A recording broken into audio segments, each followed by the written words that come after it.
নমস্কার বন্ধুরা, astro and বাস্তুকথা চ্যানেলে আপনাদের সবাইকে স্বাগত।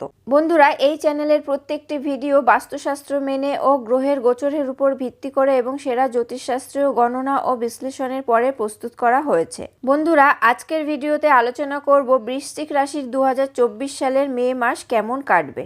তবে মনে রাখতে হবে, রাশি এক হলেও জন্মছকে গ্রহ এবং নক্ষত্রের গতিবিধি, তাদের অবস্থান ও তাদের প্রভাব এক হয় না। তাই একই রাশি হলেও সকলের ভাগ্য ও পরিস্থিতি এক নয়। তাই কি পরিকল্পনা করে এগোবেন, কোন কোন ক্ষেত্রে শুভ ফল পাবেন, কোন কোন ক্ষেত্রে আপনাকে পিছিয়ে পড়তে হবে এবং কোন কোন ক্ষেত্রে আপনাকে সাবধান থাকতে হবে, এছাড়া সকল সমস্যার প্রতিকার কিভাবে করবেন, তাই নিয়েই আজকের ভিডিওতে আলোচনা করেছি। তবে চলুন জেনে নিই বৃশ্চিক রাশির 2024 সালের মে মাসের রাশিফল। বন্ধুরা, বৃশ্চিক রাশির জাতক জাতিকাদের জন্য এই মাসটি কিছুটা হলেও অনুকূল হওয়ার সম্ভাবনা রয়েছে। আপনি আপনার কাজে বেশি ব্যস্ত থাকবেন, যার কারণে আপনি আপনার পরিবারকে কম সময় দিতে পারবেন এবং আপনার পরিবারের সদস্যরা আপনাকে মিস করবে, যার জন্য আপনাকে ভুল বুঝতে পারে। প্রেম সম্পর্কে তীব্রতার পাশাপাশি কিছু সমস্যাও দেখা দিতে পারে, যেখানে এই মাসটি বিবাহিত জীবনযাপনকারীদের জন্য শুভ সংবাদ বয়ে আনবে। এই মাসে আপনি অনেক বিষয়ে সাফল্য পেতে চলেছেন। আপনার আয় বাড়বে, স্বাস্থ্য সমস্যা হতে পারে, বিদেশ ভ্রমণের স্বপ্ন পূরণও এই মাসে হতে পারে। চাকরিজীবীদের জন্য পরিস্থিতি ভালো থাকবে। এছাড়া যারা ব্যবসা করছেন তারা সুখবর পাবেন। ছাত্রছাত্রীরা পড়াশোনায় বাধার সম্মুখীন হতে পারে। কর্মজীবনের দৃষ্টিকোণ থেকে এই মাসটি উত্থান পতনে পূর্ণ হওয়ার সম্ভাবনা রয়েছে। চাকরি করলে ভালো ফল পাবেন। সরকারি চাকরিতে কর্মরত ব্যক্তিরা বিশেষভাবে অনুকূল ফলাফল পাবেন, যেখানে সাধারণ সেক্টরে কর্মরত ব্যক্তিরাও তাদের চাকরিতে ভালো ফলাফল পাবেন। ব্যবসায়ীদের জন্য এই মাসটি অনুকূল হবে। ছাত্রছাত্রীদের কথা বলতে গেলে এই মাসটি আপনার একাগ্রতাকে ব্যাহত করবে। একাগ্রতা বাড়াতে আপনাকে দেবগুরু বৃহস্পতির আশীর্বাদ পেতে হবে। উচ্চশিক্ষা গ্রহণকারী শিক্ষার্থীদের জন্য সময় স্বাভাবিক থাকবে।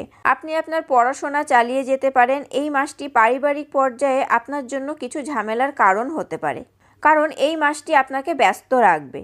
আপনার মা আপনাকে মিস করবে, তাই আপনাকে অবশ্যই কিছু সময় বের করতে হবে এবং যত তাড়াতাড়ি সম্ভব তার সাথে কথা বলতে হবে। ভাই বোনের আচরণ হবে সহযোগিতামূলক। আপনি যদি প্রেমের সম্পর্কে থাকেন তবে এই মাসটি আপনার জন্য কিছুটা দুর্বল হতে চলেছে। আপনি খুব অভিব্যক্তিপূর্ণ হতে পারেন এবং আপনার প্রিয়জনকে নিজের সম্পর্কে সবকিছু বলতে চান। আপনি এবং আপনার সঙ্গী উভয়ই স্বাস্থ্য সমস্যার সম্মুখীন হতে পারেন। আপনারা একসাথে মানসম্পন্ন এবং শুভ সময় কাটাতে এবং একে অপরকে পর্যাপ্ত সময় দেওয়ার চেষ্টা করবেন। এতে আপনার বিবাহিত জীবনের উন্নতি হবে। এবার যদি আপনার আর্থিক অবস্থার কথা বলি, তাহলে এই মাসটি আপনাকে আর্থিকভাবে ভালো সাফল্য দিতে পারে। আপনি সেরা এবং সর্বোচ্চ সুবিধা পেতে পারেন। আপনি ব্যক্তিগত প্রচেষ্টা এবং আপনার শারীরিক শক্তির মাধ্যমে অর্থ উপার্জনে সফল হবেন। এই মাসটি স্বাস্থ্যের দিক থেকে উত্থান পতনে পূর্ণ হতে চলেছে। আপনি যদি এমন কোনো কঠিন রোগে ভুগছেন, তাহলে অবিলম্বে চিকিৎসকের পরামর্শ নিন, দেরি করবেন না। আপনার ব্যক্তিত্ব ধীরে ধীরে উন্নত হবে এবং আপনি সুস্থ হয়ে উঠতে সক্ষম হবেন। তবে মঙ্গল এবং রাহুর অঙ্গারক দোষ সমস্যা সৃষ্টি করতে পারে, তাই সতর্ক থাকুন। বন্ধুরা, এই মাসের নানা সমস্যা থেকে মুক্তি পেতে শনিবারের দিন রাহু গ্রহের সাথে জড়িত বস্তু দান করুন। এর ফলে আপনারা অনেকটাই সুফল পাবেন।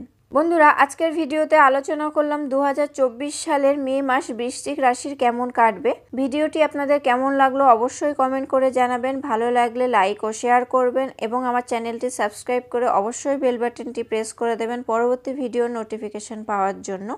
আপনারা সবাই সুস্থ থাকবেন, ভালো থাকবেন। ধন্যবাদ।